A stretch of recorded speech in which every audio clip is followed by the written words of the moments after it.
Hello everyone, ನಾ ಸಂತೋರ್ದವರು. ಇವತ್ತಿನ market ನ್ಯೂಸ್ಗೆ ನಿಮಗೆಲ್ಲ ಸ್ವಾಗತ. ಇವತ್ತಿನ ಮಾರ್ಕೆಟ್ ಬಗ್ಗೆ ನಾವು ನೋಡ್ತಾ ಹೋಗೋದಾದ್ರೆ, ಸೆನ್ಸೆಕ್ಸ್ 79,218ರಲ್ಲಿ ಓಪನ್ ಆಗಿ 1,176 ಪಾಯಿಂಟ್ ಕೆಳಗೆ ಬಿದ್ದು 78,049ರಲ್ಲಿ ಕ್ಲೋಸಿಂಗ್ ಅನ್ನು ಕೊಡುತ್ತೆ. ನಿಫ್ಟಿ 50 23,951ರಲ್ಲಿ ಓಪನ್ ಆಗಿ 364 ಪಾಯಿಂಟ್ಗಳು ಕೆಳಗೆ ಬಿದ್ದು 23,587ರಲ್ಲಿ ಕ್ಲೋಸಿಂಗ್ ಅನ್ನು ಕೊಡುತ್ತೆ.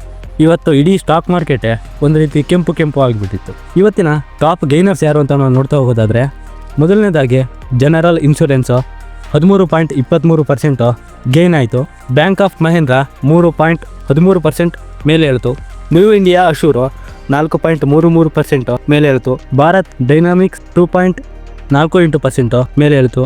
ಇನ್ನು ಇವತ್ತಿನ ಟಾಪ್ ಲೂಸರ್ಸ್ ಯಾರು ಅಂತ ನಾವು ನೋಡ್ತಾ ಹೋಗೋದಾದರೆ, ಟೊರೆಂಟ್ ಪವರ್ಸು 10.5% ಕೆಳಗೆ ಬಿತ್ತು.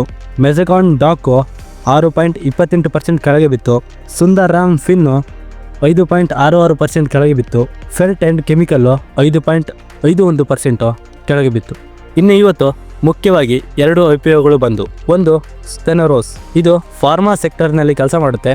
ಇನ್ನೊಂದು ವೆಂಟಿಲ್ ಹಾಸ್ಪಿಟಾಲಿಟಿ, ಇದು ಹಾಸ್ಪಿಟಾಲಿಟಿ ಸೆಕ್ಟರ್ನಲ್ಲಿ ಕೆಲಸ ಮಾಡ್ತಾ ಹೋಗುತ್ತೆ.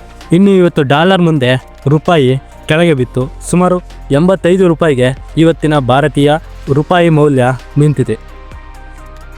ಇನ್ನು FIIsಗಳು ಅಕ್ಟೋಬರ್-ನವೆಂಬರಲ್ಲಿ IT ಮತ್ತು ರಿಯಲ್ ಎಸ್ಟೇಟ್ ಕ್ಷೇತ್ರದಲ್ಲಿ ಸಾಕಷ್ಟು ಹಣವನ್ನು ಇನ್ವೆಸ್ಟ್ ಮಾಡಿದಂತಹ FIIs ಈಗ ಯಾಕೋ ಸ್ವಲ್ಪ ಮಂಕಾದ ರೀತಿಯಲ್ಲಿ ಕಾಣಿಸ್ತಾ ಇದ್ದಾರೆ. ಈ FIIsಗಳು ಭಾರತದಿಂದ ಹಣವನ್ನು ಹಿಂದೆ ತಗೊಳ್ತಾ ಇರೋ ರೀಸನ್ನಿಂದನೇ ಸಾಕಷ್ಟು ರೀತಿಯಾಗಿ ಇಂಡಿಯನ್ ಮಾರ್ಕೆಟಲ್ಲಿ ಇಂಪ್ಯಾಕ್ಟ್ ಆಗ್ತಾ ಇದೆ. ಇನ್ನೂ ಎಷ್ಟು ದಿನ ಈ ಮಾರ್ಕೆಟ್ ಕೆಳಗೆ ಬೀಳುತ್ತೆ ಗೊತ್ತಿಲ್ಲ.